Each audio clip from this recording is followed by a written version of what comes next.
Pasaulyje yra daugybė nuostabiausių miestų, į kuriuos kasmet plūsta milijonai turistų. Kokia tokios magiškos traukos paslaptis? Šio kelionių žurnalo kūrėjai renkasi praktišką požiūrį. 3 viename. 3 vietos, kurias verta aplankyti. 3 patiekalai, kuriuos būtina paragauti. 3 įvykiai, kurių negalima praleisti.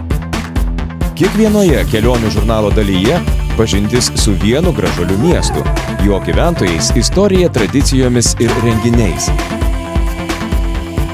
Ekspedicija aplink pasaulį. 3 viename. Naujajame Baltikum televizijos sezone nuo spalio 4 dienos.